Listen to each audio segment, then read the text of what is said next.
Kapatid, pagod ka na ba? Makasigaw naman. Yan kasi nag-marathon ka kasi kanini. Madir. Ayan. Pero, I believe sobrang daming nangyari this week. Di ba? Hindi lang sa atin. Magaganda, pangit. Huwag kang tumingin sa katabi mo. Pangit na nangyari. At even the blessings in disguise. Amen? At maaring yung iba sa atin dito ay pagod this week. But I encourage you with the verse, sabi sa salita ng Panginoon, the joy of the Lord is my strength. Amen? Ang kaligayahan at kagalakan ng Panginoon ang ating kalakasan. So, paano nga ba natin mapapasaya ang Panginoon? Simple lang naman eh. Every time we worship God with all of our hearts, nagagalak ang Panginoon. So, aawit tayo at sasayaw sa Panginoon. Amen? Amen. So, let's go na mga kapatid. Let's clap our hands for Jesus! Sabayin nyo kami! Whoa, oh, oh! Whoa, oh, oh!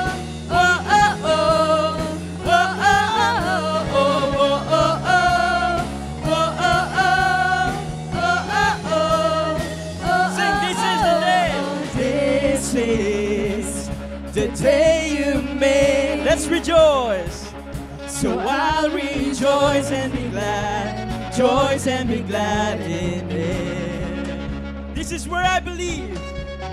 This is where I believe that you are more than enough for me. He is faithful. You are faithful to your promise. You are strong when I am weak. When I'm standing in your presence, I have everything I need. Sing the joy of the Lord. The joy of the Lord is my strength. It's more than a feeling. Joy of the Lord is my strength. Let's sing, oh my soul. Hallelujah. Oh my soul, bless His name. All that is within me say, the joy of the Lord is my strength.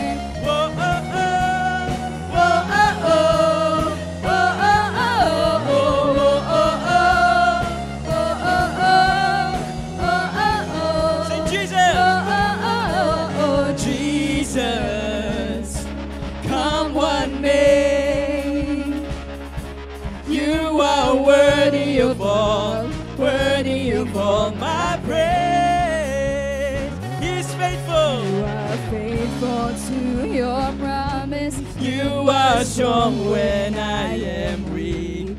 When I'm standing in your presence, I have everything I need. We say, The joy of the Lord is my strength. It's more than a feeling. joy of the Lord is my strength. Say, oh my soul, bless His name. All that is within me say, the joy of the Lord is my strength. Oh, oh, oh, oh, oh, oh, oh, oh,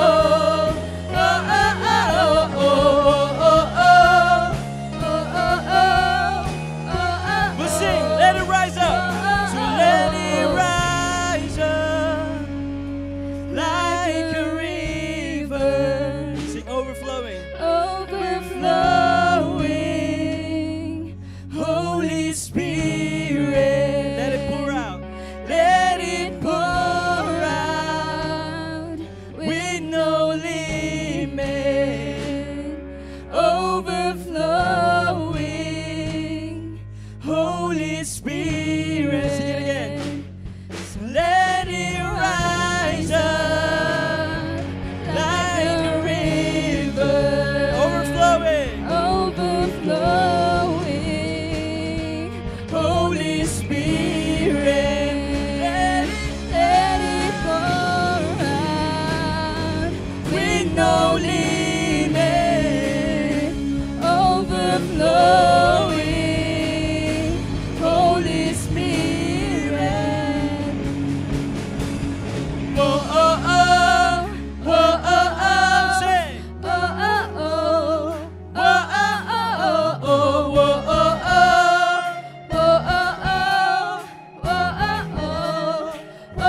joy of the Lord, the joy of the Lord is my strength.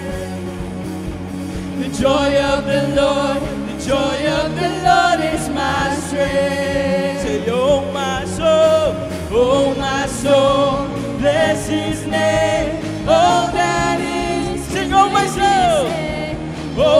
soul, bless His name. All that is, sing, oh my soul, bless His name.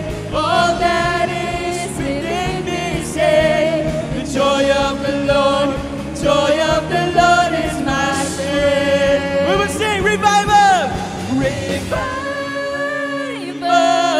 hearts on fire.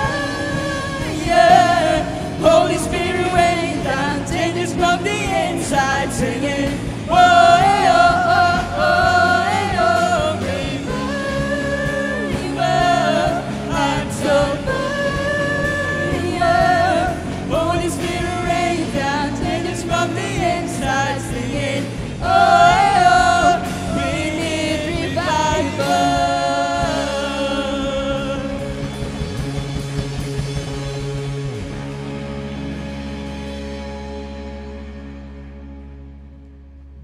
Thank you, Jesus. Lord, we thank you for today. Salamat, Panginoon, dahil ligtas po kaming dinala sa lugar na ito so we can worship freely unto your name. Truly, your joy is our strength. May we always find it in your presence, O God.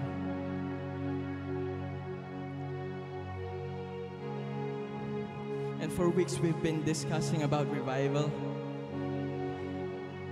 And I believe every one of us is expectant of your presence, Panginoon, that you will bring revival into our hearts. Whatever our situation, okay man kami o hindi, Panginoon, we need you more than anyone else. Okay kami, kailangan ka namin. Hindi kami okay, mas kailangan ka namin, Panginoon. So we will sing this song as a declaration. We need revival in our lives. Sing. Peace like a river wash over me. Sing, immerse me, Lord. Immerse me in water as deep as the sea.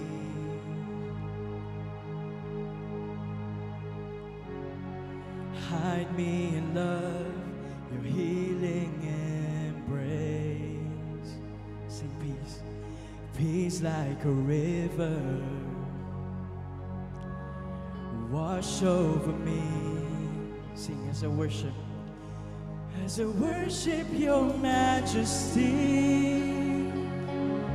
I worship your holy name, Jesus, my everything. All that I am is yours.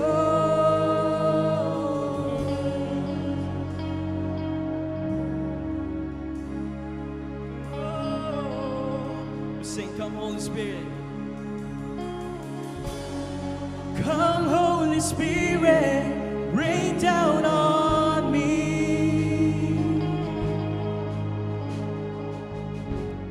Break open the heavens and drench the unseen.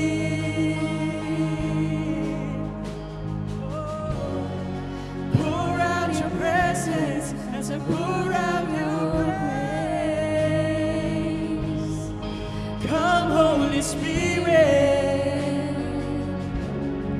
Lord, have your way. Sing worship as I worship your majesty.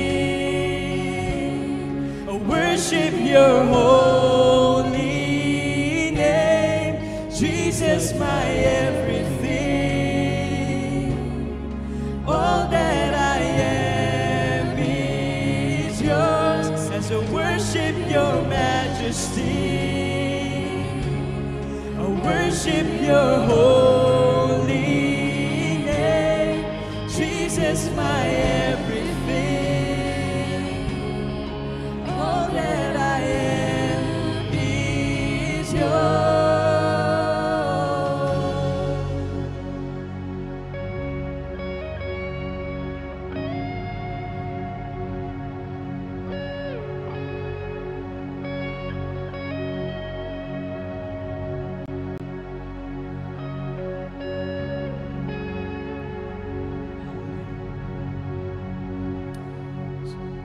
A lot of things are happening. Lindol, Sakuna, even the corruption in the government. A lot of things are happening.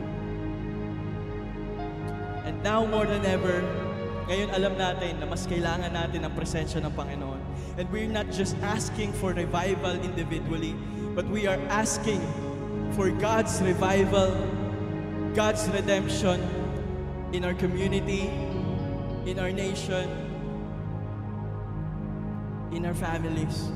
So as we sing the next lines, kantahin natin ito ng buong puso, that the Lord sent revival. We will sing this.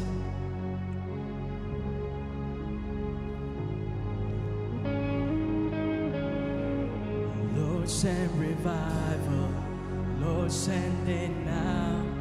Move of your spirit. Heaven break out. Come now with power. Cover this land like you've done it before. Would you do it again? Lord, send revival. Lord, send it now. Come on, sing. Heaven break out. Come now with power. Cover this land like you've done it. He will do it again. He's done it before. He'll do it again. Lord, send revival. Lord, send it now. A move of your spirit. Heaven break out. Come now in power.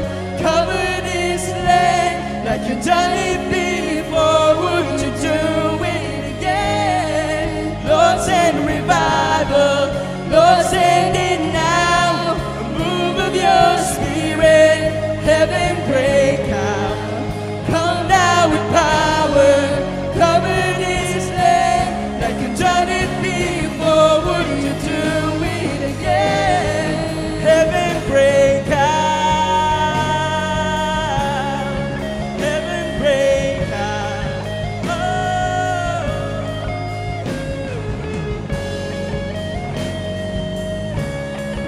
Oh, we'll sing, Lord, send revival. Lord, send revival. Lord, send it now. A move of your spirit. Heaven break out. Come now with power.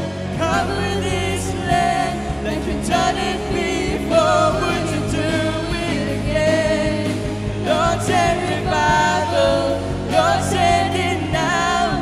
A move of your spirit. Heaven break out. Come now with power. Cover this land like you've done it before. Would you sing it again? Hallelujah. Lord, send revival. Lord, send it now. It's your voice. Move of your spirit. Heaven break out. Come now in power. Cover this land like you've done it before. Would you do it again?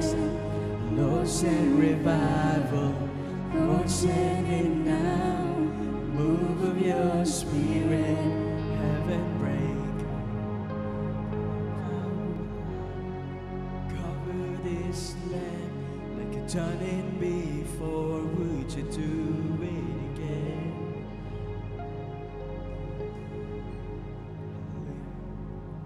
Thank you, Jesus. Let's continue to worship God. Hallelujah.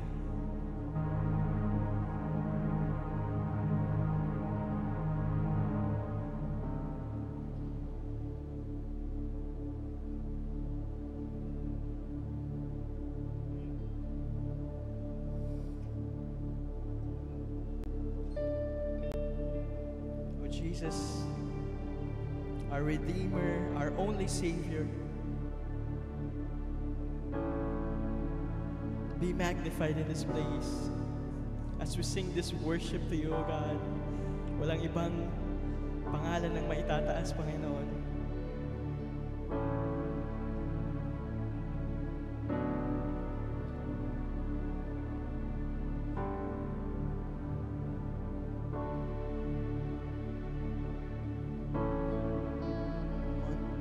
Use your own words. I'll give you a minute para i-worship ang Panginoon. Sabihin mo kung ano yung gusto mo sabihin sa Kanya. Maybe you're experiencing a new season in your life. Maybe natatakot ka sa mga bagong steps na gagawin mo. Come on, worship God. Nakikinig siya and He is here.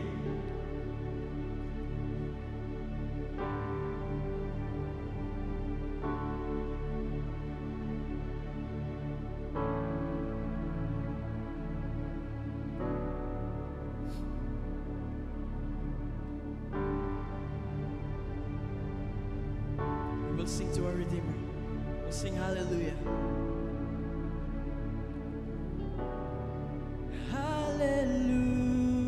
Hallelujah. Praise the one who set me free. Hallelujah. That has lost its grip on me. You have broken every chain. There's salvation in your name, Jesus Christ, my living hope. Sing it again. Hallelujah. Praise the one who set me free. Hallelujah. That has lost its grip on me. You have broken every chain. There's salvation in your name, Jesus Christ, my living hope. Sing. How great the chasm that lay between us, how high the mountain I could not climb. In desperation, I turned to heaven and spoke your name into the night. Then through the darkness, your loving kindness tore through the shadows of my soul. The work is finished. The work It's finished. The end is written. Jesus Christ, my living Amen. hope. Who could imagine? We'll sing. Who could Imagine so great a mercy. What heart could fathom such boundless grace? The God of ages stepped down to glory to wear my sin and bear my shame. The cross has spoken.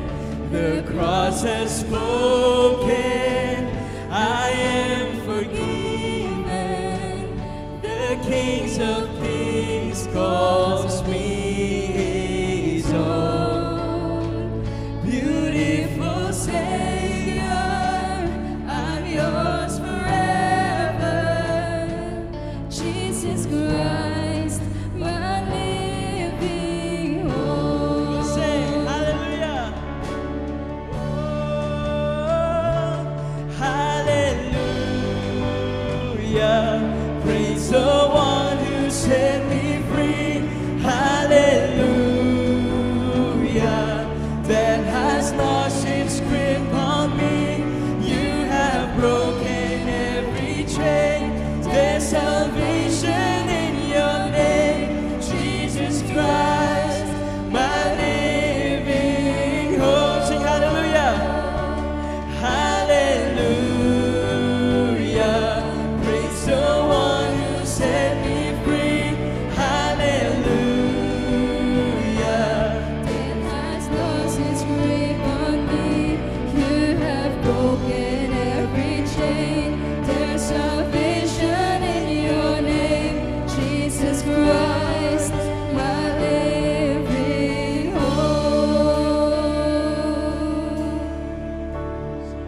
what we believe.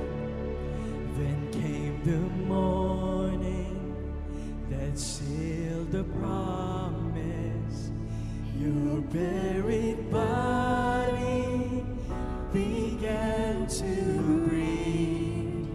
Out of the silence, the reigning lion declared the grave has no claim on me. Sing, then came the morning. Then came the morning that sealed the promise. Your buried body began to breathe. Out of the silence, this is our hope. The reigning lion That has no hold. Declare the grave has no claim on me. Sing Jesus, Jesus, yours is the victory. Oh,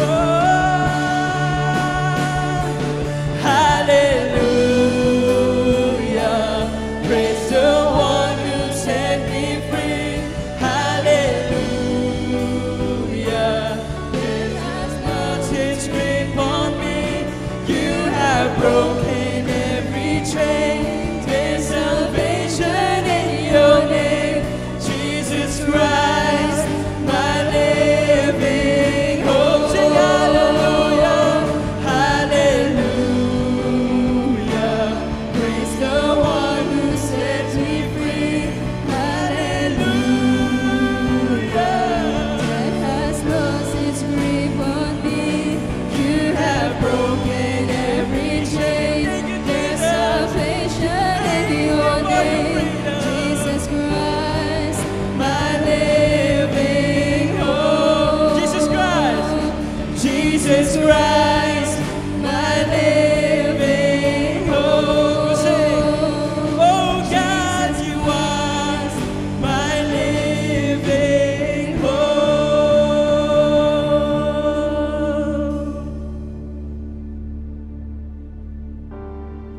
You are our living hope, Jesus.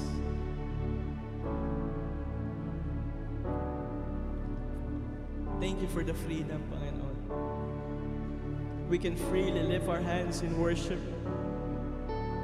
That we can freely sing praises to your holy, holy and highest name, O God. Come on, raise your voice. Hallelujah. Jesus, our Redeemer, our Savior. Pinupuri ka namin, Panginoon. We bless your holy name. There's no one in our life, no God, no Lord, other than the name of Jesus. Hallelujah. And we continue to worship you, O God, in our lives. This is our prayer, that you be magnified sa mga buhay namin, Panginoon. We want that. Yung makita namin, Panginoon, yung kagalingan mo sa buhay namin. And it's not us. Kusa yung makikita ng ibang tao sa amin, Panginoon. They will see how good and how great you are in our lives. This is our prayer. Come on, let's clap our hands for Jesus. Hallelujah. We praise your name. We go on there. In Jesus' name we pray. Amen. Amen.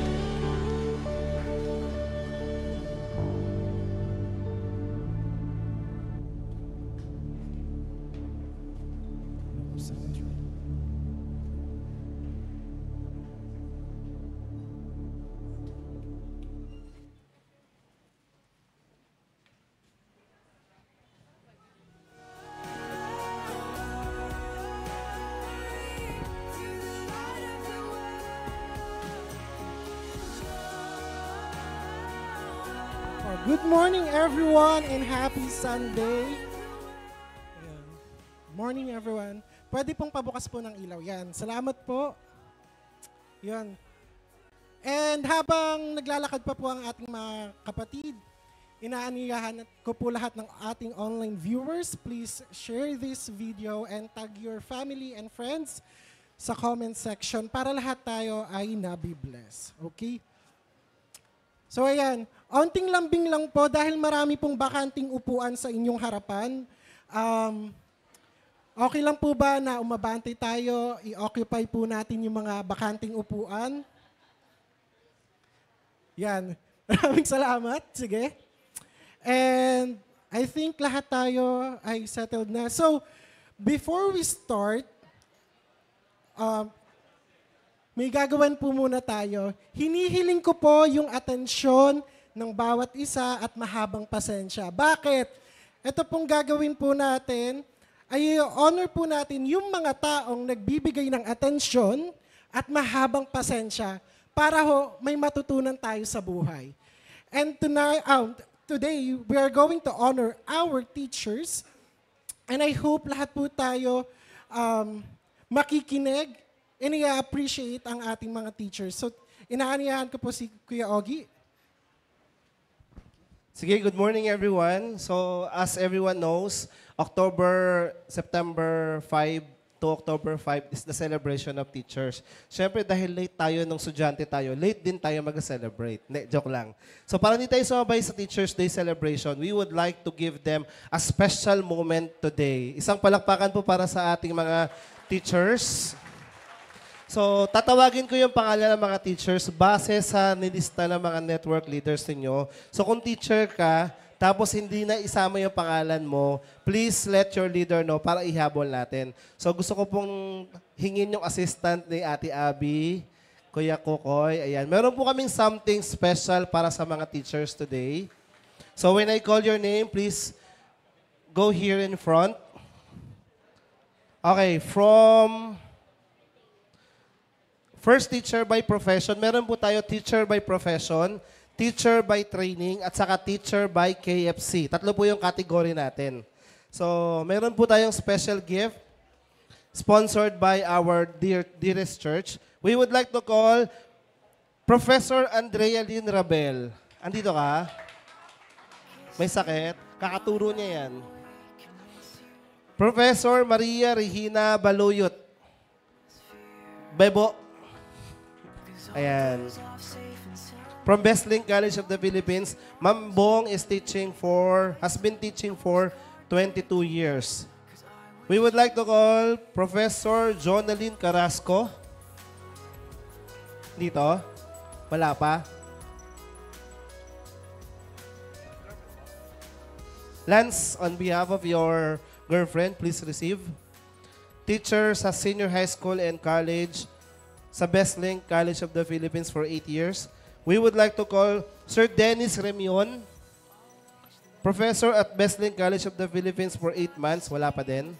Okay, thank you. Ito, matagal na talaga to. Sir Joel Bravo, professor at University of Caloocan City for 80 years. 80? Ha? Retired teacher. Yung mga nag-pension, wag na. Wala pa ba? Professor Mirasol Sarmiento. Teacher Gracel Remedio from Celito Zamora Elementary School. Teacher Grachel K. De La Cruz from Vicente Malapitan Senior High School. Andito siya? Wala. Teacher Praise Chodosio from Colegio de San Gabriel Arcangel of Caloocan. Praise, andito siya.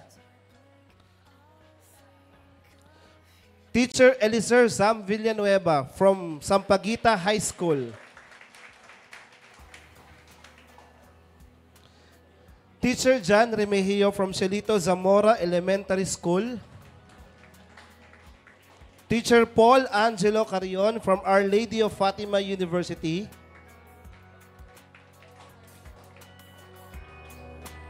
Teacher Eliza D.R. Tusi from Grace College and Cradle of Learners Incorporated. Wala. Teacher Mary Grace Beltran from St. Ambrose Grade School of Manila. Wala pa. Queen Ivy Azur from Immaculada Concepcion College. May Queen talaga yung pangalan mo, no? May Queen.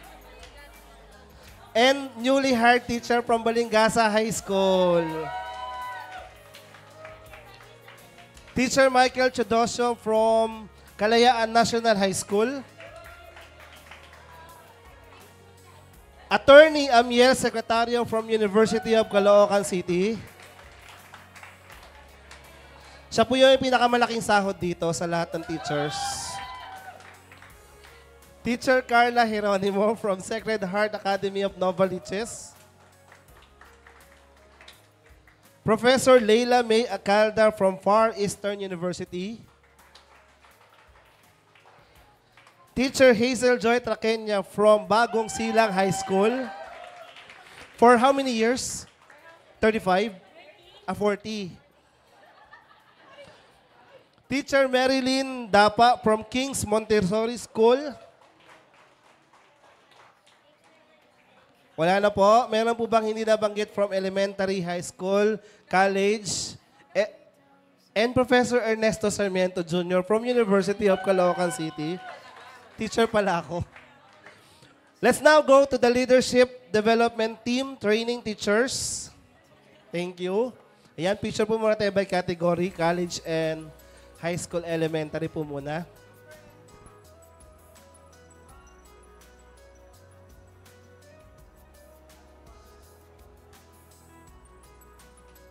Before po silang upo, isang malakas na palakpakan para po sa ating mga teachers. We honor and we appreciate you. Maraming salamat po. Pwede na po kayong umupo. And then let's go with for the Leadership Development Team Training Teachers.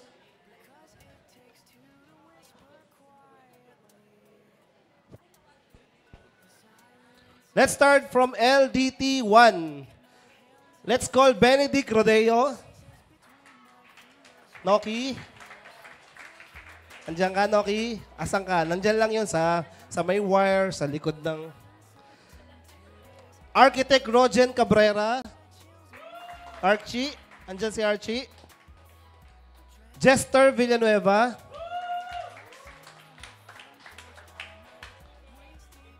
Teacher Andrea Rin Rabal. Wala pa, no? Bishop Vergel Oraya.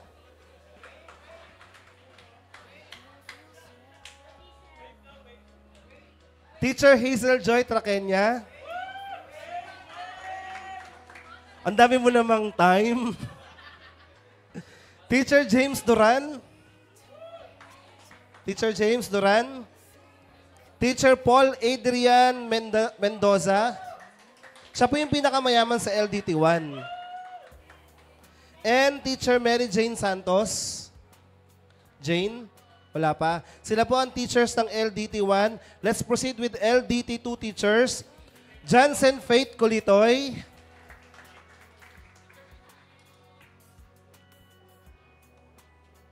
Thank you, LDT 1 teachers. LDT 2 teachers, Jansen Faith Colitoy. Dan Ryan Balbaboco.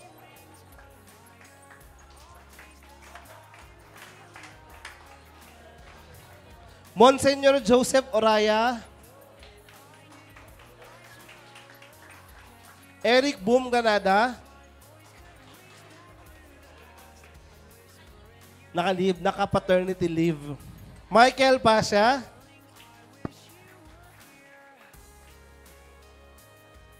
Jasmine Bravo. And last from LDT2 teacher, Shalem Villanueva. Center po tayo, LDT2 teachers.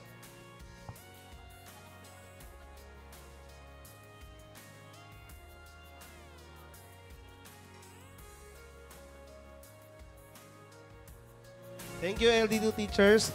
Let's now proceed with LD3 teachers. Christina Sahol.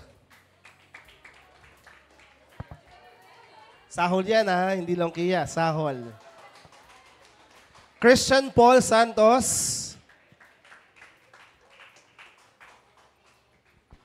Glendale May Tupido. And Elizer Sam Villanueva. Punta pa rin po sa harapan. Ang dami ding time, no? Then we have Manny Oraya. On behalf of Manny Oraya Jansen, please receive the plaque of appreciation. We have Dennis Fanugaw. Dennis, nasan ka? We have Brian Villegas. And Chester Royn Sahol.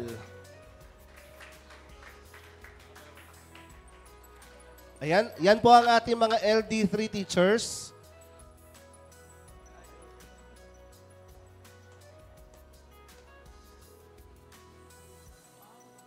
Para po sa kalaman ng lahat ang LDTI Leadership Development Team, sila po yung nagtuturo ng ating process from LDT1 to LDT3 during process time ng 1 p.m. And mamaya po, start na po ng ating process. So, nire-remind nila kayo.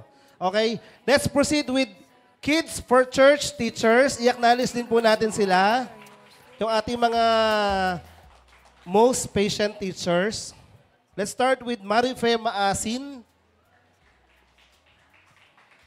Ayan. Palakpakan natin sila. Sila yung pinaka-patient dito sa church para sa mga kids natin. We have Kat Abdon.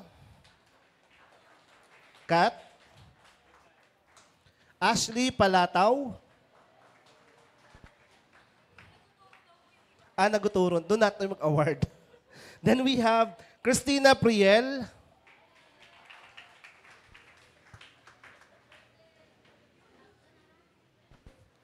We have Irish Bido. Wala pa. On behalf of Irish Bido, pa-receive po ng network member, Ella Maxi. Shelo Del Mundo. Wala si Shelo. Pa-receive po kay Ate Onek. We have 30 Muwit. 30. Naguturo din. John Luis Lunar.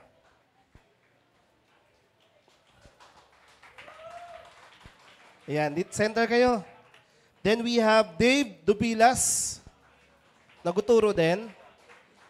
Okay. And then we have another time for Queen Ivy Azur. Dami mong time, ha?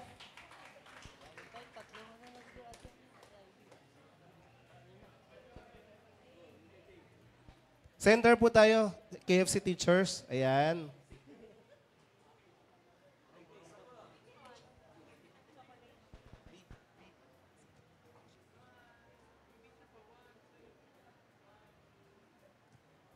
Para po sa kalaman ng lahat, ulitin po natin, thank you KFC teachers. Ang KFC po ay Kids for Church. Kung meron po kayong kasamang mga bata. Kids for Christ. Kids for Church. Tama. Para po sa mga may kasamang bata at mga pamangkin, anak, kapatid, pwede nyo pong dalhin sa KFC. Meron pong designated teachers para po mas matutukan po sila. Once again, palakpakan po natin ang ating mga teachers. We appreciate and we honor you. Maraming salamat po. At hindi natin patatagalin pa. Alam kong excited na ang lahat para sa Word of God. We would like to call our dearest and handsome pastor, Pastor Adet Kulitoy. Hello. Sound? Check? Okay. Okay, good morning sa ating lahat. Salamat sa ating mga guro sa inyong pagtitiyaga ng pagtuturo sa mga bata.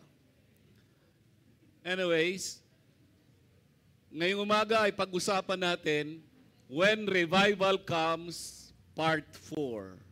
Pero bago yan, ay we would like to congratulate yung mga bago nating mga mommies.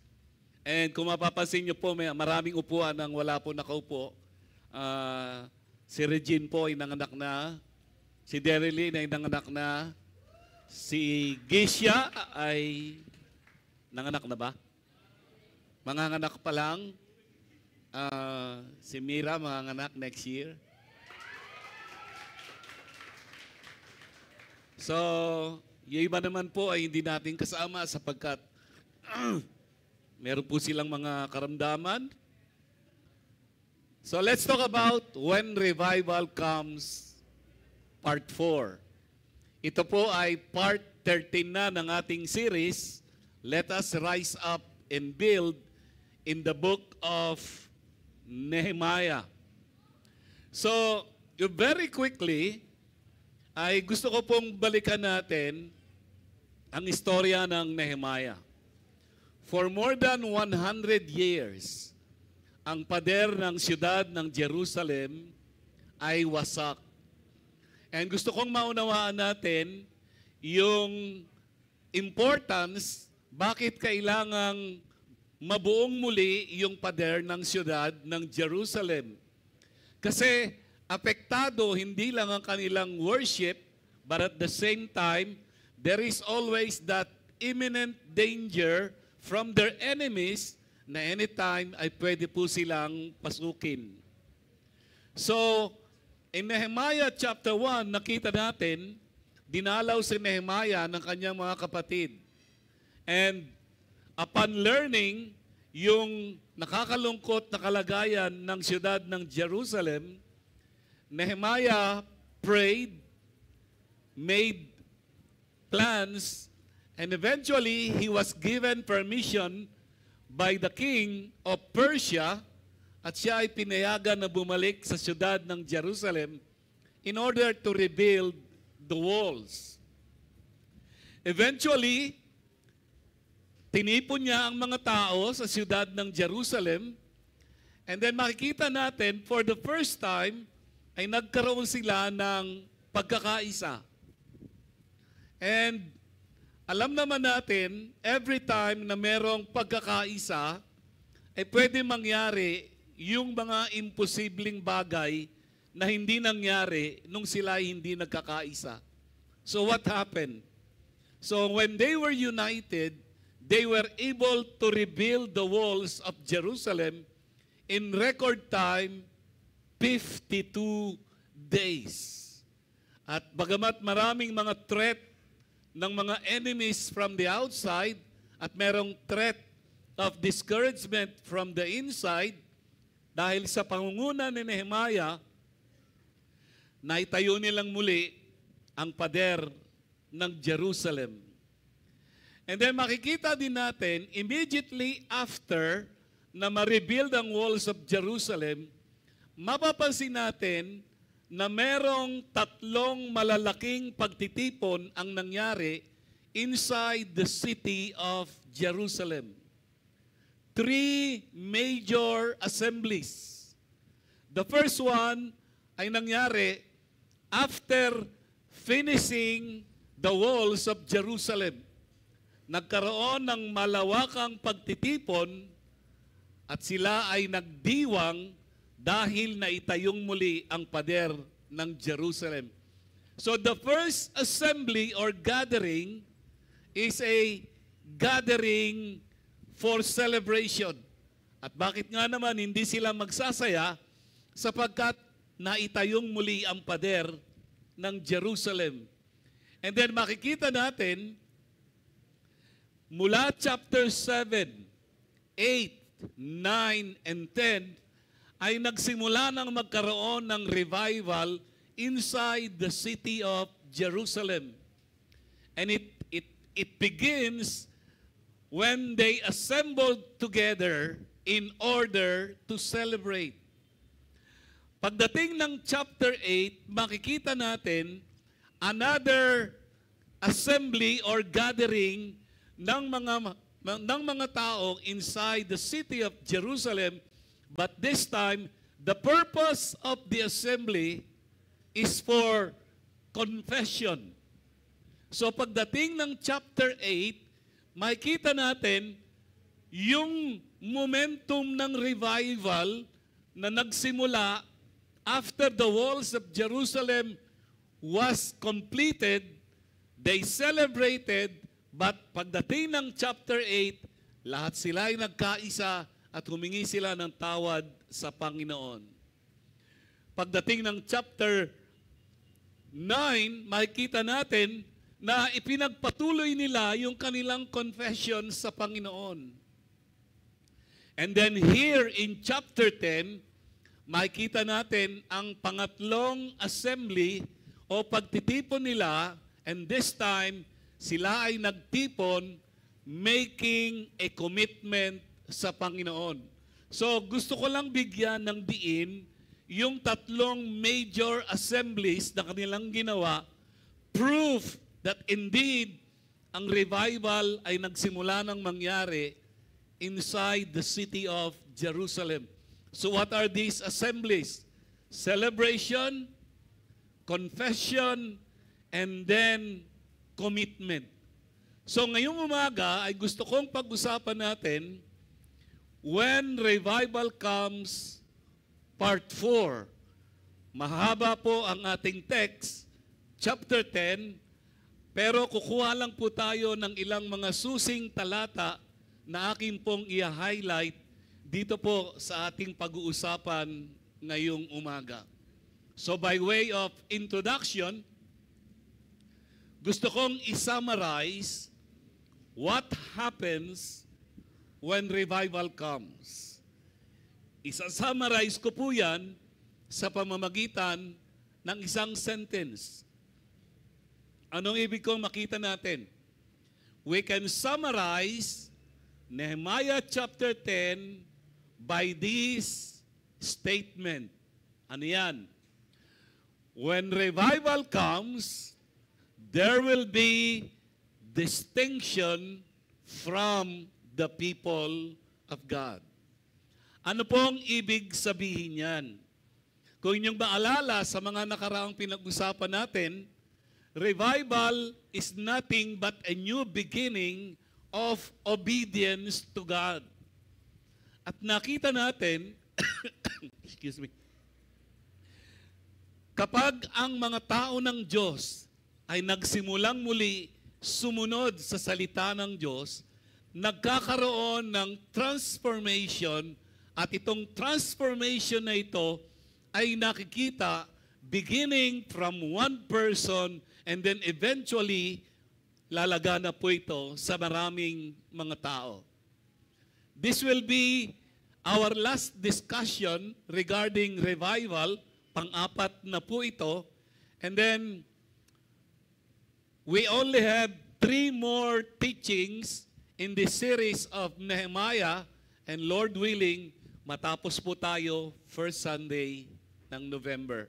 And then after that, we will have a series break, and then we will start with a new series starting 3rd week of November. But anyway, bago natin ito talakayin, let's come to the Lord in prayer. Panginoon, marami pong salamat sa umagang ito. Naniniwala po kami kung ano ang aming pinag-uusapan, yon ang aming mararanasan. And Lord, I pray na ito pong revival na we have been talking about for the last 3 weeks. And today is the last week. Salamat po, Panginoon, and I pray, send revival, Lord, in our individual lives, in our families, in our life groups, sa bawat teams, sa bawat departments, the whole of HPCI family, and specifically, Lord, dito po sa HPCI of North Caloocan. Lord, we pray for our brothers and sisters na hindi namin kasama physically, and we pray, Lord, sa mga nanonood online, that you give your blessing to them all, also, Lord, as you bless us this morning. Lord, we entrust to you our time of learning together, for this is our prayer in Jesus' name. Amen. So what happens when revival comes? Again, in one sentence, when revival comes, there will be distinction from the people of God. Notice, binigyan ko ng highlight yung salitang distinction. Ano ba ang ibig sabihin ng distinction? The Hebrew word for distinction is pala. Ano ibig sabihin? Pag dumating ang revival sa isang tao, nagbabago pala siya. Pala. Pag dumating ang revival sa isang life group, nagbabago pala yung life group. pag dumating ang revival sa isang church, nagbabago pala yung church. Kidding aside, so the word distinction ay galing sa Hebrew word pala, meaning to set apart and deal differently with. The dictionary explained the word distinction as follows: special honor, favor, and fame, a state of being different. Anong ibig kong maunawaan natin ngayong umaga? Kapag dumating ang revival sa atin individually and collectively, nagiging kakaiba tayo. At yung kaibahan nating na yon ay very obvious at kitang-kita ng maraming mga tao. So let's talk about distinction as a distinguishing mark of revival. Point number 1. Distinction starts from the rulers. That is the first letter R. Anong ibig sabihin? Dahil ang revival ay ang panibagong simula ng pagsunod sa salita ng Diyos, natural, nagkakaroon ng pagbabago. At pag nagkaroon ng pagbabago, nagiging kakaiba tayo. At yun ay makikita natin dito po sa Nehemiah chapter 10. Kaya lang, gusto kong makita natin na ang pagbabago at ang pagiging iba na bunga ng revival ay dapat nagsisimula sa mga leaders. Makikita natin, nagsimula ang distinction, nagsimula ang pagiging kakaiba, nagsimula ang pagbabago ng buhay sa kanilang pinakamataas na pinuno. Sino siya? Ang pangalan niya, si Nehemiah. Ano ang kanyang trabaho o position? Governor. Gusto kong maunawaan natin ngayong umaga na ang governor ay ang pinakamataas na office sa isang probinsya nung panahong ito.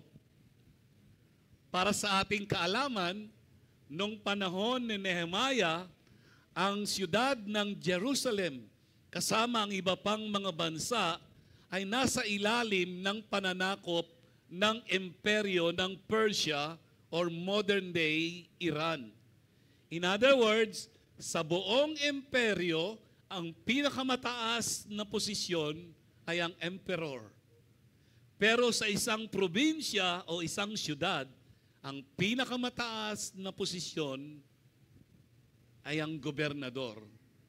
Kumbaga, sa ating bansa, ang pinakamataas na posisyon ay ang pangulo. Kung sa mga siyudad, sa ating panahon, mga mayors. Kung mga probinsya, governors. Basahin natin ang verse 1. Sabi rito, the document was ratified and sealed with the following names. Kanina binanggit ko sa inyo na nung dumating ang revival sa kanila, nagkaroon sila ng 3 major assemblies. Celebration, confession, and then commitment.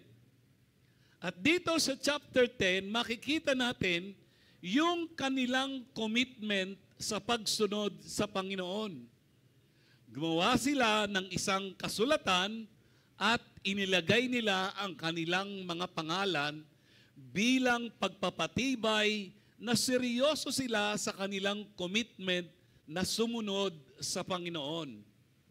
At mapapansin natin, ang kauna-unahang pangalan na nakalagay ay walang iba kung hindi ang pangalan ni Nehemiah. So ano ibig kong sabihin? Ang pagiging kakaiba ay dapat nagsisimula sa mga tagapanguna. Ibig sabihin, kung ikaw ay life group leader, ang pagiging kakaiba ay dapat magsimula sa life group leader. Sa ating simbahan, dito sa HPCI North Caloocan, ang pagiging distinct o kakaiba ay dapat nagsisimula sa akin. Meron tayong pastoral team. Dapat kasama rin sila sa pagiging kakaiba. Meron din tayong core group. Kasama rin sila. Meron din tayong administration team. Kasama rin sila. So, gusto kong makita natin mula verse 1 ng chapter 10 hanggang verse 29. Pwede bang tingnan nyo? Pinapayagan ko kayong tingnan ang Nehemiah chapter 10 sa inyong mga smartphones at try to look verse 1 to verse 29. Sige. Sa Bible app lang ha, wag muna sa Facebook.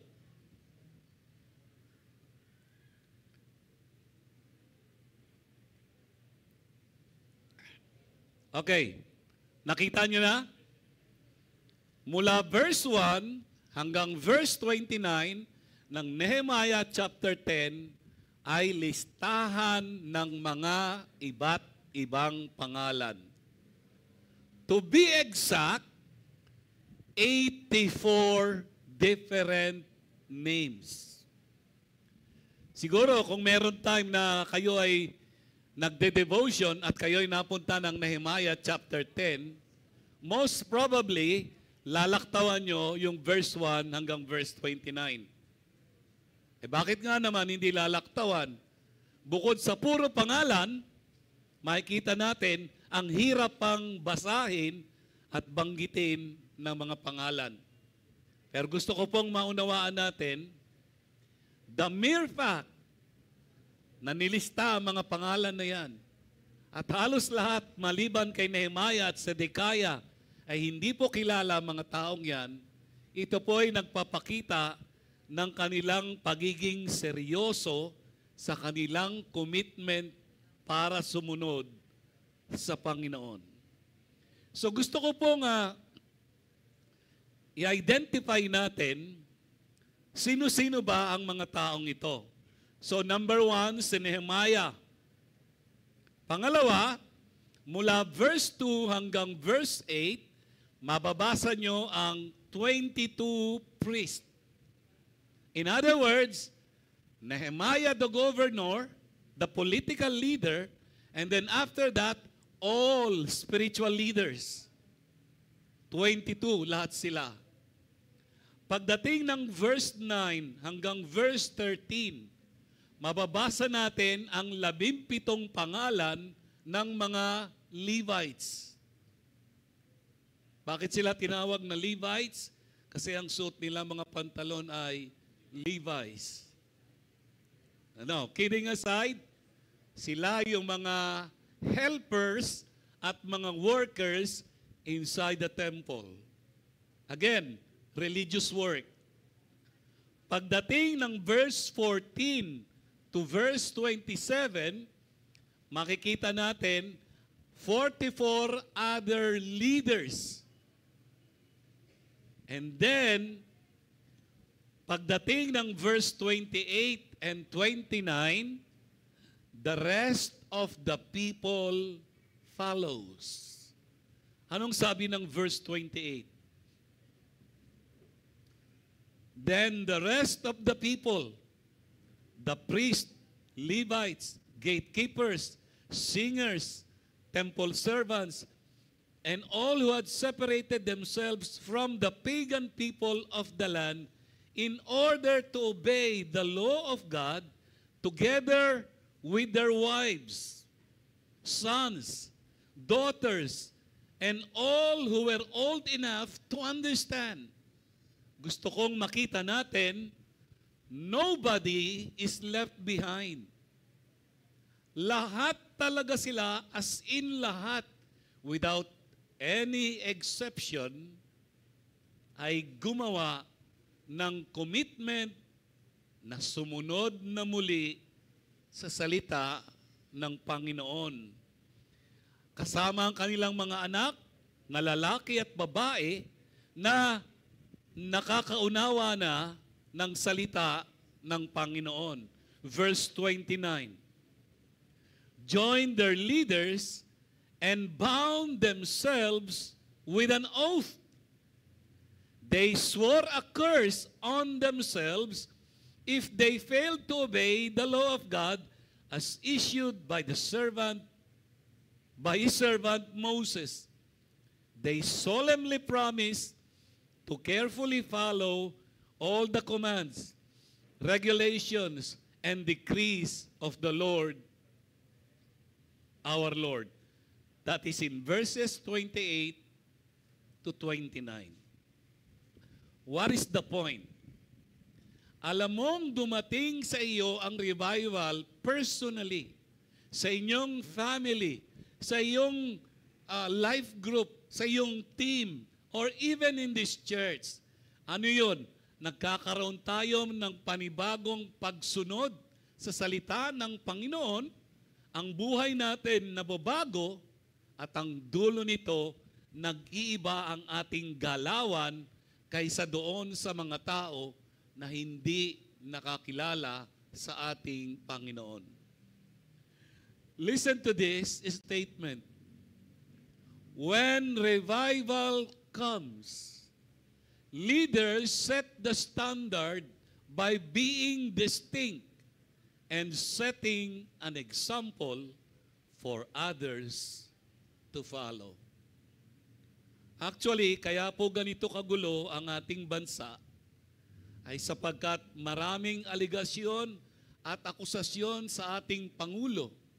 May mga aligasyon na siya po ay isang drug addict, allegations, pero hindi pa napapatunayan. Kaya po ganito kagulo ang ating bayan ay sapagkat napakaraming aligasyon at akusasyon sa upper house, mga senator, at sa lower house, sa mga congressman. Kaya po ganito kagulo ang ating bayan ngayon ay sapagkat may mga aligasyon ng korupsyon sa maraming ahensya ng ating gobyerno. Nangunguna na rito ang Department of Public Works and Highways. Ano kaya ang mangyayari kapag binusisi ang mga budget ng Bureau of Customs, Land Transportation Organization, at iba pang mga ahensya ng gobyerno? Alam nyo, I came to realize, hindi po mahirap ang bansang Pilipinas. Napakayaman. Ang problema lang po natin ay ang mga namiminuno sa atin na walang pagpapahalaga sa kapakanan ng ibang tao, bagkus puro pang sariling mga kapakanan. Kaya ko po yan sinasabi kasi ganito.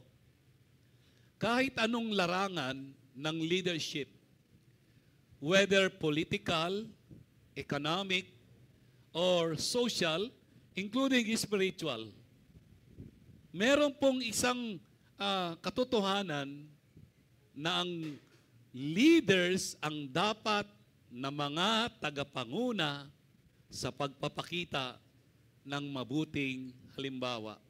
Hindi po perpektong halimbawa, but mabuting halimbawa. So anong mangyayari pag dumating ang revival? There will be distinction among the people of God. At ang pagbabagong ito, ang pagiging kakaiba, ay dapat nagsisimula sa mga leaders. Pangalawa, distinction in relationships. This is the second letter R. Yung naunang letter R ay rulers. Ang pangalawa, relationships. Sabi ng verse 30, we promise not to let our daughters marry the pagan people of the land, and not to let our sons marry their daughters. Dito makikita natin, while verse 30 is speaking about family matters, pero makikita natin, very obvious, it is speaking about human relationships. At dito makikita natin, ang mga magulang ay nagbigay ng pangako sa Diyos. At marahil nilagdaan nila ito. Na ano yun? Na ang aming mga anak na babae ay hindi namin papayagang mag-asawa ng mga hindi mananampalataya. At ganun din naman ang mga anak naming mga lalaki ay hindi rin namin papayagang mag-asawa ng mga hindi mananampalataya. Kung titingnan nating mabuti, itong ganitong paninindigan ay nauna ng sinabi ng Diyos noon pa man panahon ni Moses nung sila ay papunta ng Promised Land. Anong ibig kong sabihin? Meron ng instructions noon kay Moses bago pa sila dumating sa lupang pangako. At ang specific instruction ng Diyos kay Moses, being the leader of the nation of Israel, who was in slavery for more than 400 years. Pero pinalaya at iniligtas sila ng Diyos para dalhin sa lupang pangako, hindi pa sila nakakarating sa lupang pangako, ay nagsabi na ang Diyos sa kanila, huwag kayong magsisipag-asawa nang hindi ninyo kapareho ng pananampalataya. In fact, yung lupang pangako na kanilang pupuntahan, lahat ng naninirahan doon ay sumasamba sa mga Diyos-Diyosan. So ano ang instruction na ito ng Diyos kay Moses? Ayon sa Deuteronomy chapter 7, verses 3 and 4, ito ang sabi, you must not intermarry with them. Do not let your daughters and sons marry their sons and daughters. Why? For they will lead your children away from me to worship other gods. Then the anger of the Lord will burn against you, and He will quickly destroy you. So ang issue ay hindi talaga relationship. Ayusin ninyo ang inyong relationship, maging kakaiba kayo kasi it will definitely affect your relationship with the true God. And very clear po yan kasi nung panahon na ni Joshua, isang malungkot na pangyayari, nakipag-asawahan ang bayang Israel sa mga naninirahan doon po sa lupang pangako. Bakit mahigpit ang utos ng Diyos unang-una sa kanila na huwag makipag-asawa o makipagrelasyon sa hindi mananampalataya? Kasi dadalhin sila sa maling pagsamba sa Diyos. At dahil doon, magagalit ang Panginoong Diyos sa kanila. Itong usapin na to ay hindi pinakinggan ni Haring Solomon. So anong nangyari nung panahon ni Haring Solomon? Nakita po natin na hayag-hayagan ang kanyang pagsuway sa Panginoong Diyos, lalong-lalo na sa usapin ng relationships. Sabi ng 1 Kings chapter 11, verses 1 to 3. Now, King Solomon loved many foreign woman. Very clear from the very beginning, Genesis, ang relasyong mag-asawa is exclusively between one man and one woman only in the bond of marriage.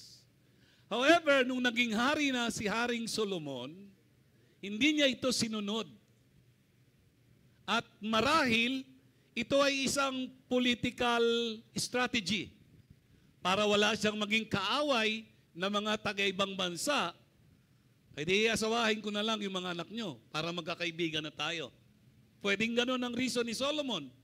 Pero gusto kong maunawaan natin, laging mas mataas ang pamantayan ng Diyos kahit anumang political strategy. So sabi rito, now King Solomon loved many foreign women, besides Pharaoh's daughter,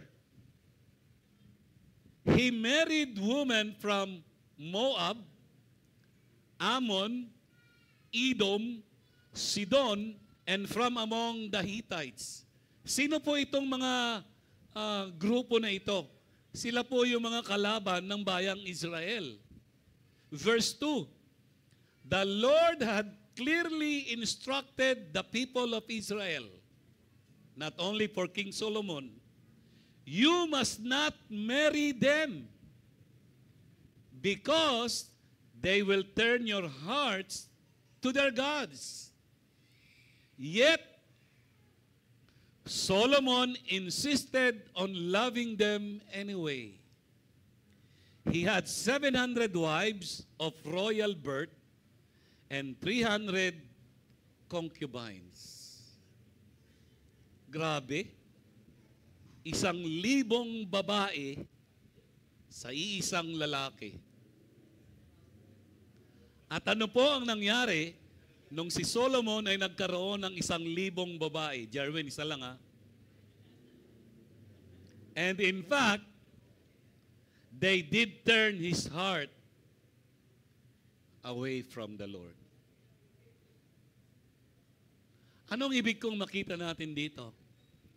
When revival comes, tayong mga magulang ay dapat sumunod sa instruction ng salita ng Diyos na ang ating mga anak, kapag sila'y dumating na sa panahon na mag-aasawa, ipag-pray natin ng mapapangasawa nila ay kapareho ng ating pananampalataya.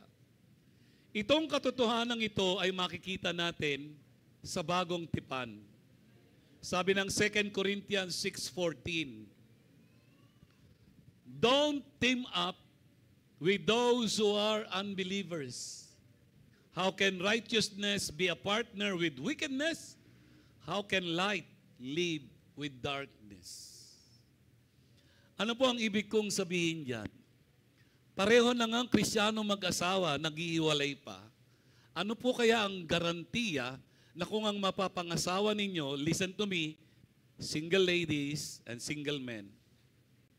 What is the guarantee na kapag ikaw ay nakapangasawa nang hindi mananampalataya, till death do us part yan? Bagamat meron pong mga pagkakataon, ang napangasawa ng isang Kristiyano ay hindi Kristiyano at nadala sa pananampalataya yung asawang hindi Kristiyano. But that is not normative. Hindi lahat ganun. In fact, when I was a young people, meron kaming kasabayan sa church. May lumigaw sa kanyang isang lalaki at very faithful, laging nandoon sa church tuwing araw ng linggo. Eventually, kinasal po sila.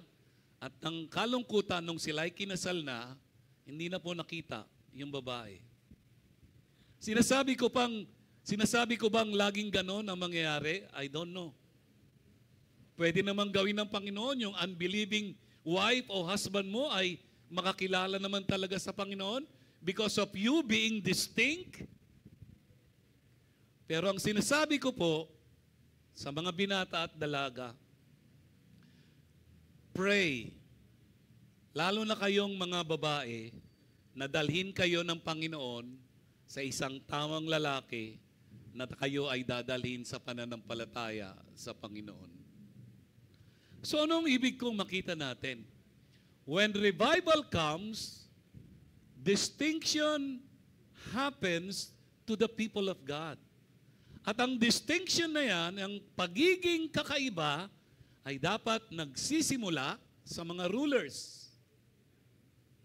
And then nakikita natin ngayon, ang distinction nakikita rin sa ating mga relationships.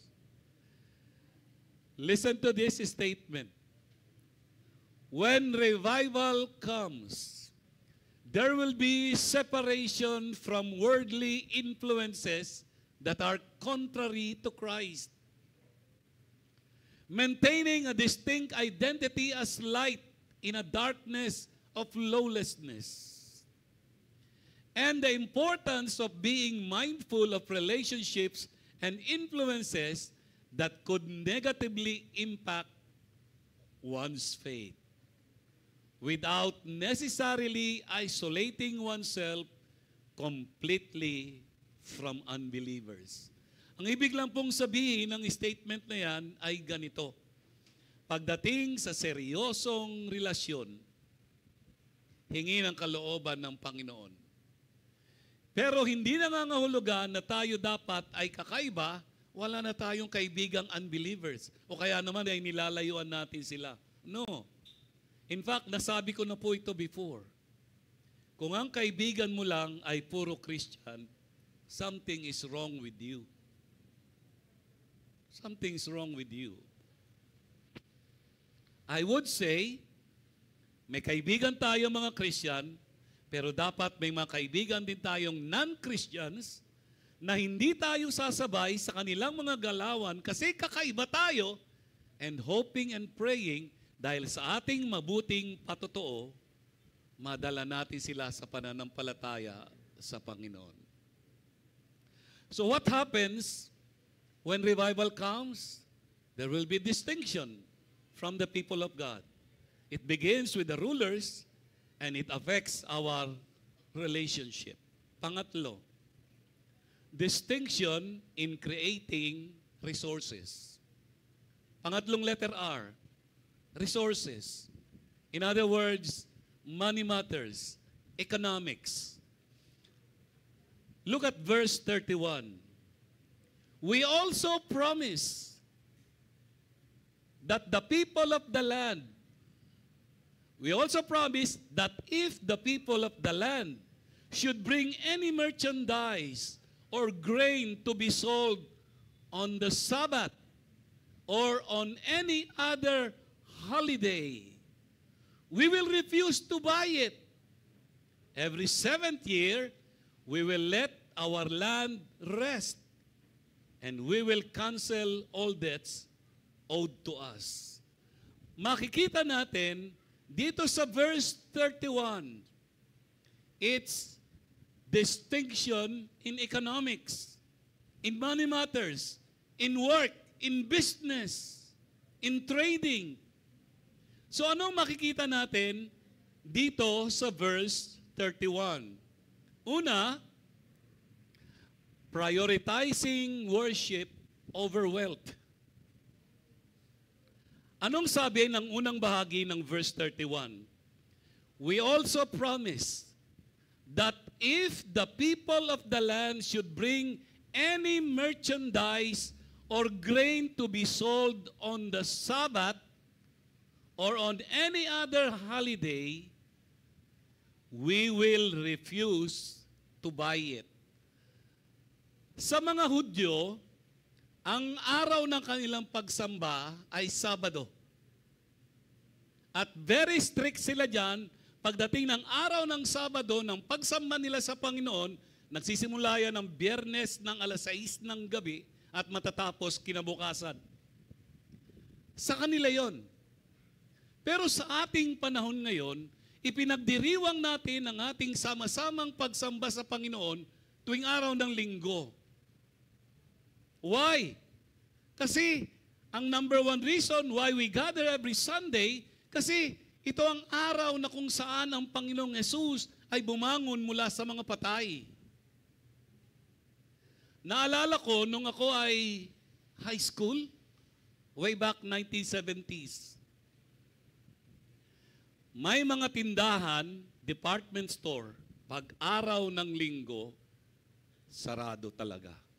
Ewan ko kung inabot ng iba yan sa inyo. Close on Sunday. Why? I don't know kung mga Kristiyano ang mga may-ari nito, pero yun ang panahon na inaalala ko ngayon. Oo nga no, bakit nung panahon na ako'y nasa high school, tuwing araw ng linggo ay marami mga establishments at mga businesses, even maliliit na malls, sarado sila ng linggo. Pero nagbago po ang mundo ng economics. Pati araw ng linggo, bukas na lahat. In fact, maraming ilang partikular na trabaho, lalo na po ang SG, security guards, wala nang day off, 12-12 pa ang pasok. So, wag na tayong lumabas, sa atin na lang. Posible kaya na kapag tayo ay nakaranas ng revival, yung araw ng ating pagsamba sa Panginoong Diyos, which is Sunday, ay ibibigay talaga natin sa Panginoon. Itong mga taong ito, nung sila ay natutong sumunod na muli sa salita ng Panginoon, they begin to prioritize worship over wealth. At the end of the day, aanhin natin na maganda at maalwan ang ating mga buhay economically, pero malayo naman tayo sa ating Panginoon. Huwag nawang mangyari na magsisimula tayong magbigay ng mga excuses, lalo na pag-araw ng linggo, dahil may tatapusin tayong mga trabaho. Tulungan nawa tayo ng ating Panginoon. Pangalawa, prioritizing rest over resource. Sabi rito, every 7th year, we will let our land rest. Ang bayang Israel ay meron pong kakaibang agricultural law. And what is that? Every 7th year, dahil agricultural country sila, hindi sila magtatanim. Hahayaan nila ang kanilang mga lupain, mga ubasan, taniman ng trigo at mga barley, taniman ng mais. Pagdating ng ika-7 taon, hindi sila magtatanim.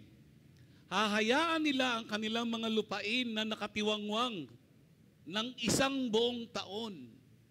Bakit? Kasi umani naman sila ng 6 na taon. At ang pagpapahinga sa kanilang mga lupain ng 1 buong taon ay magdudulot na mas manunumbalik at yayaman muli ang mga sustansya na kailangan ng lupa para pag nagtanim sila after the 7th year, mas marami ang kanilang aanihin. Hindi ko alam kung merong ganyang agricultural practice dito sa Pilipinas na intentionally ipinapahinga ang kanilang mga lupa tuwing ika-7 taon. Ang gusto ko ring makita natin dito ay kung ang lupa na pinagmumulan ng kanilang hanap buhay ay ipinapahinga nila tuwing ika-7 taon. Maliwanag naman sa ating lahat ng ika-8 araw, which is Sunday, ay araw din ng ating pamamahinga. Kung napagod man tayo sa ating pagtatrabaho within the week, that is good. But please, huwag gawing alibay o excuse na dahil pagod ka at linggo na lang ang aking pahinga, hindi na ako sasamba sa Panginoon. That is very, very wrong. And then pangatlo, prioritizing mercy over money. Anong sabi diyan? And we will cancel all debts owed to us. Again, ang mga Israelite ay merong kakaibang economic laws. Tuwing ikapitong taon, lahat ng may utang sa kanila, cancel na yung utang. Hindi ka Hudyo Pilipino ka. Baka mamaya mag-post ka sa Facebook, yes, nag-loan ako, ikapitong taon na, cancel na ba? Hindi, sa kanila yun eh. Ang sinasabi ko lang dito ay ganito, what's the principle behind this? Kung nangutang tayo, bayaran natin. Kung may nangutang sa iyo at ayaw ka ng bayaran at kapatid mo sa Panginoon, ginawa mo na ang lahat ng magagawa para mag-ayos kayo sa utang pero hindi ka pa rin binayaran, please, huwag mong idemanda. Read 1 Corinthians chapter 6 or chapter 7. Sabi ni Paul, kung may utang sa iyo ang kapatid at hindi ka binayaran, hayaan mo na lang na malugi ka. That's why, kahit sa pamilyang Kristiyano, pagdating ng utangan ng pera, dito po nasusubok ang ating pananampalataya. Alam nyo ba, hindi mo pwedeng ihiwalay ang isyu ng pera sa pananampalataya. Ibig sabihin, kung may utang tayo ngayon, ako po ay may utang kay Kuya Ogie, bayaran natin, wag mong sasabihin, Kuya Ogie, on the 7th month, cancel na dapat ang utang ko. Walang ganon. Babayaran pa rin. Anong ibig kong makita natin? When revival comes, distinction happens from the people of God. At yung pagiging kakaiba, nag-uumpisa sa mga leaders. Tapos sa ating pamilya, relationships. And then sa ating mga trabaho at mga bagay na may kinalaman sa pananalapi. Sabi ng quote na ito, when revival comes, we will be distinct in our economic practices. And finally, point number 4. Distinction in reverence for God. So 4 na R.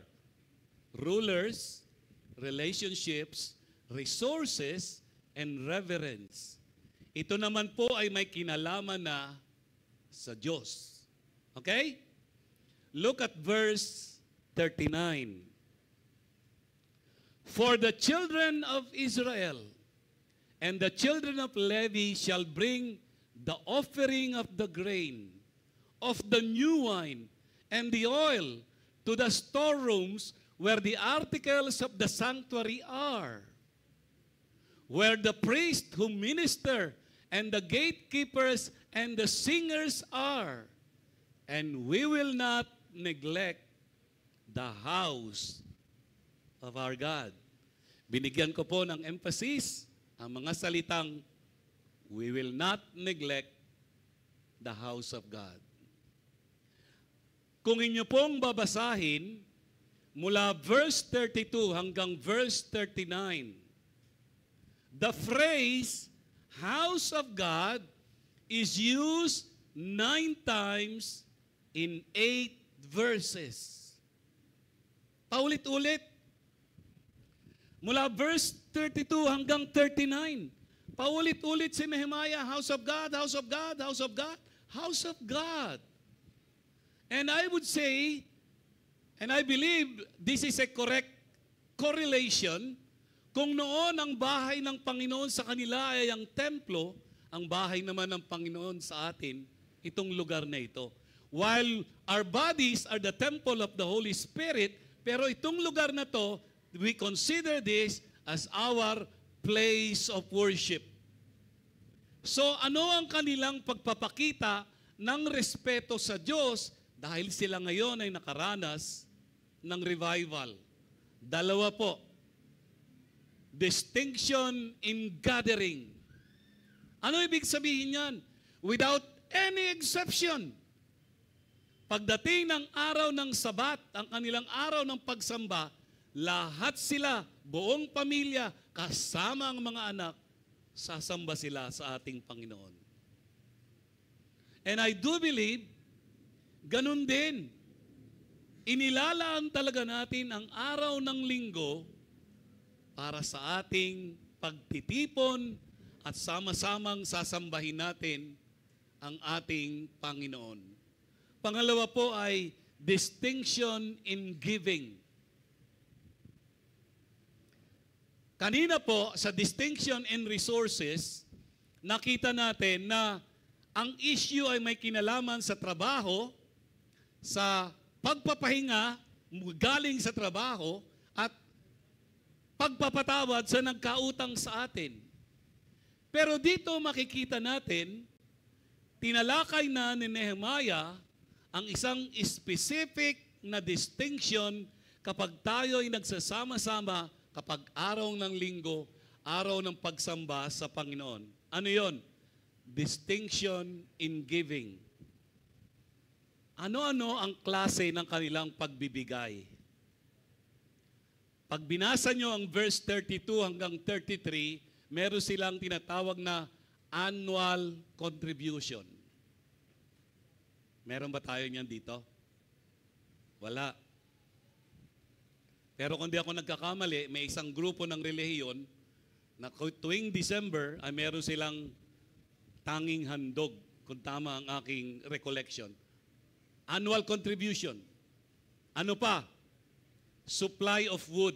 Ibig sabihin, manggagaling ang mga materyales na ginagamit sa pagpapaganda ng kanilang templo mula sa mga mamamayan na nananambahan kay Yahweh. Ano pa? Meron silang first fruit. Alam nyo ba ang prinsipyo ng first fruit? Halimbawa, umani sila ng 1 hektaryang bigas. Kukuha sila ng first fruit doon. Ihahandog nila sa Panginoon. Ang ibig lang sabihin nun, kung yung una kong binigay sa aming isang buong ani ay ibinibigay ko sa Panginoon, ito ay banal para sa Panginoon, the rest ng naiwan ay banal para sa Panginoon. Actually, ang first fruit ay larawan po ng ating Panginoong Hesus. Siya ang first fruit from the dead. Dito po, hindi natin pinapractice ang first fruit. But if you are willing, then do it. Sa ibang simbahan, pagdating ng January, ay inuobliga nila ang kanilang mga member na yung unang sweldo ng unang taon, ng bawat taon, binibigay lahat sa Panginoon. I will not do that. Pag may unang nagtatrabaho, yung unang sweldo mo, bigay lahat sa Panginoon, I will not instruct you to do that. But if God is leading you to do that, then by all means, do that. So may first fruit pa sila. Meron pang firstborn. Ano yan? Yung mga hayop, yung mga panganay na anak, binibigay sa Panginoon. Tapos meron pa silang tithes. 10%. Kanina parang may gustong, sana tuwing ikapitong taon, patawarin na aking mga utang. Sige, granting. I-apply natin yon kahit hindi ka Hudyo. I-apply din to sa'yo. Ganito rin karami, ibibigay mo. Wag na, pastor. Ano na lang. Pilipinong Kristiyano na lang ako. Yan tayo eh. Pagka may pakinabang sa atin, gusto natin, kahit hindi para sa atin. Pero pagka may maraming obligasyon na para sa atin, ayaw na natin. Ang ibig ko lang makita ay ganito. Pagdating sa reverence for God, one way of showing respect for God is by honoring our God through our giving. Ito po ay nabanggit ko na dati at ito po ay pinagtatalunan ng maraming pastor at mga simbahan. At gusto ko pong makinig kayo. Pastor, dads, may mga napapanood po kong reels na ang sabi, hindi na applicable ang tithing sa Kristiyano. Ano po ba ang tama? Ang position ko po ay ganito. Ang tithing ay exclusive para sa bayang Israel. Pero bago pa man ibigay ng Diyos ang utos na magbigay na ikasampung bahagi, bago pa ang batas, before the law, ang tithing ay practice na ni Abraham. So before the law, there was tithing. When the law was given, they are required to give tithes. However, pagdating ng New Testament church, wala kahit isang instruction na magbigay ng tithes. Ang maliwanag, kung magbibigay tayo mula sa ating puso dahil God loves a cheerful giver. But here's the question. Ano ang magiging basihan natin kung ako'y magbibigay ng masaya? Pwede nating gamitin, before the law, Abraham gave 10.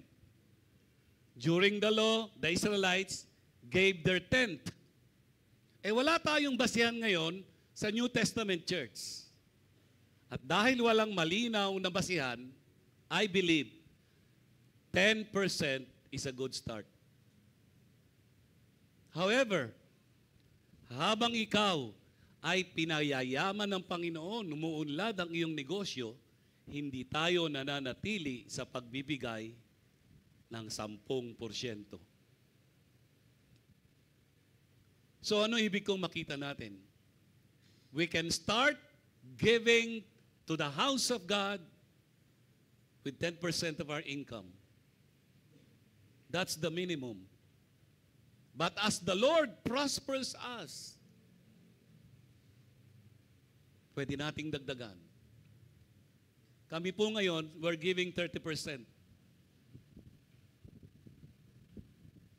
And I'm saying this because I'm your leader. At gusto kong maging halimbawa ako pagdating sa usapin ng pagbibigay. You can check my records, provided nagbibigay ka. Kung di ka nagbibigay, wala kang karapatang i-check ang aking mga records. And I want to be clear on that. So ano ibig kong makita? When revival comes, the people of God becomes generous, cheerful givers. Nakita nyo? Nagsimula tayo sa 10, pero habang pinagpapala tayo ng Panginoon, Lord, 11 na, Lord, 12, Lord, 15, Lord, 20. At alam nyo ba, marahil alam to ng marami sa inyo, ang may-ari ng Colgate, 90% ng kita nila, binibigay sa simbahan, 10% na lang kay Colgate. $1 billion yung business niya eh. Si Rick Warren, kilala nyo? Author ng Purpose-Driven Church. Lahat ng sales ng kanyang libro, 90% goes to the church, 10% lang ang kanya. Is it possible na dumating ang panahon, may mabalitaan tayo rito, pinayaman ka ng Panginoon, at ang dumating ang panahon, ang giving mo, 90 na para kay Lord, 10 na lang sa'yo. Kaya naman yun siguro kung 1 million every day, that would be 30 million a month. So, 3 million na lang matira sa'yo, yung 27 kay Lord. Buhay pa rin. Naintindihan natin. So, when revival comes, the people of God, tama ba yung grammar? Become yata, no? Wala bang S, Ma'am Joy? Becomes ba? Become lang, ano? Walang S? Ano na, yung mga math teacher, mamira, ano, may S ba o wala? Meron? So ang people of God ay singular as a whole. Okay. Collective siya as one. Okay. Thank you. So when revival comes, the people of God becomes generous, cheerful givers. Patapos na po ako. One time, may nakita ako sa isang church, isang reel. Isang reel, Pagdating ng panahon ng giving, nagsasayawan sila. Pag pumunta sa harap, nagtatumbling pa nga iba nagsasayaw ng gusto. Wag naman ganun. OA naman masyado yon. Basta tayo nagbibigay sa Panginoon, out of the abundance of our heart, out of our generous heart, masaya tayong nagbibigay sa Panginoon. Tapusin na natin to. 3 bagay as we close our series on revival. Number 1, distinction requires accountability. Ano ibig sabihin yan? Bilang mga tagapanguna, team leaders, life group leaders, we should be accountable for all of our actions. Why? Kasi kung gusto nating maging kakaiba at dapat kakaiba tayo, we are accountable sa lahat ng ating actions. Number 2, distinction confirms right priority. Anong ibig sabihin yan? Na ang uunahin natin palagi na pagyamanin ay ang kaugnayan natin sa Panginoon and then sa ibang mga tao. And finally, distinction and transformation are inseparable. It is my prayer na as we close our series on revival, 4-part series, pero series number 13 sa Book of Nehemiah, let us rise up and build. Ang panalangin ko sa Panginoon, bago matapos ang taong ito, ay tunay na maranasan natin ang pagbibigay muli ng buhay ng Diyos sa bawat isa sa atin, nang sa gayon, maging iba ang galawan natin sa harapan ng ating Panginoon. Amen? Pwede mo palakpakan natin ang Panginoon? Tumayo tayong lahat.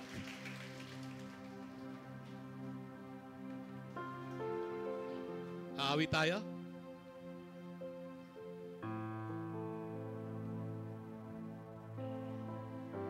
Estudyante ka ba? Okay. Wag muna.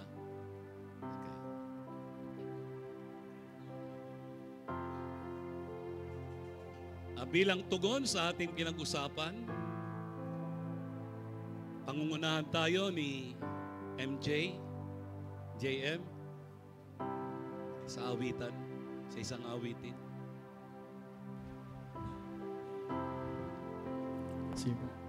Let's worship God. Let this be a prayer of our hearts. Let us be a distinct sa mundong ito. For my generation, Lord, I am crying out for more. Come and fill me with your fire. Send me a blaze, send me a blaze for my generation, Lord. I am crying out for more. Come and fill me with your fire. Send me a blaze, send me a blaze. Let this be a prayer. For my generation, Lord, I am crying out for more. Come and fill me with your fire. Send me a blaze, send me a blaze for our generation. For my generation, Lord,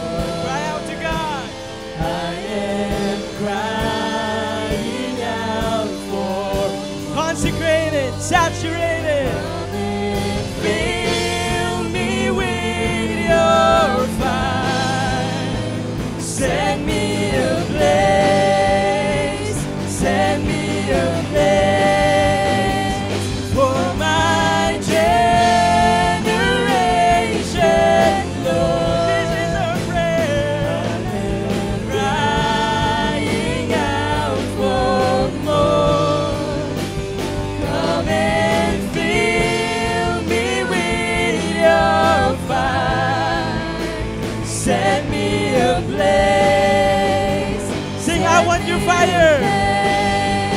place. I want your fire. More of your presence. More of your power, Lord. Send me a place.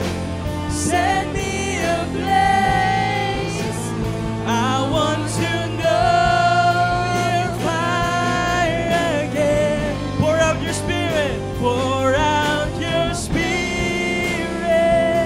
More of your presence. More of your presence, Lord. Fill me again. Fill me again. Fill me again. I want to know your fire again.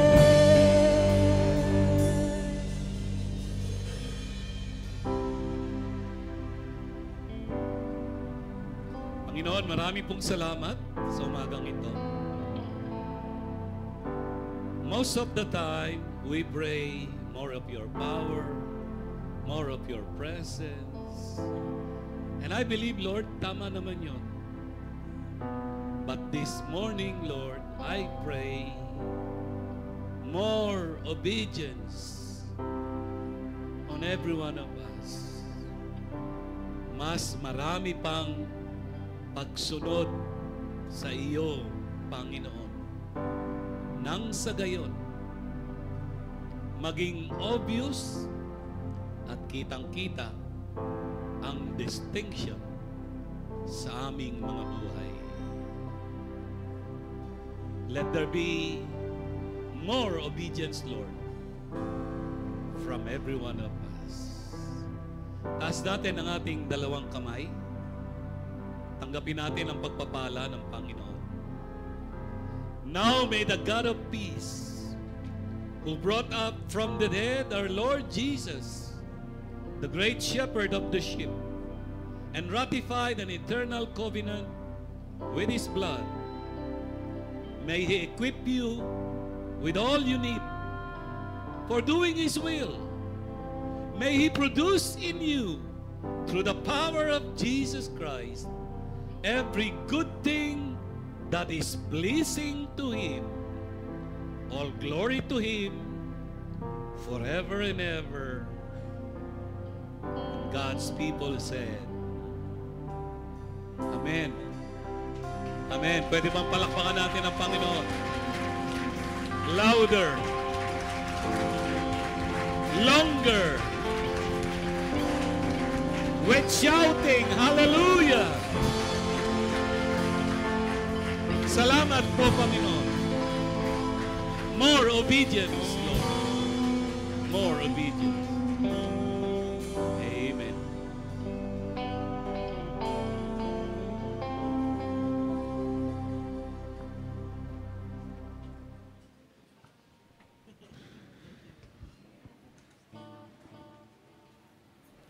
Ayun po, tuloy-tuloy na po tayo and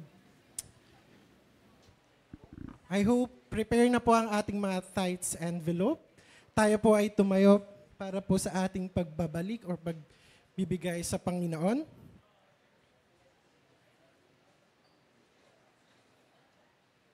Okay, kanina sa topic ni Dads, may isang linya doon na sinabi, God loves cheerful giver. And I hope everyone na magbabalik sa Panginoon ng kanilang sampu ng kanilang kinita, magbabalik tayo na may kagalakan at pasasalamat sa Panginoon. And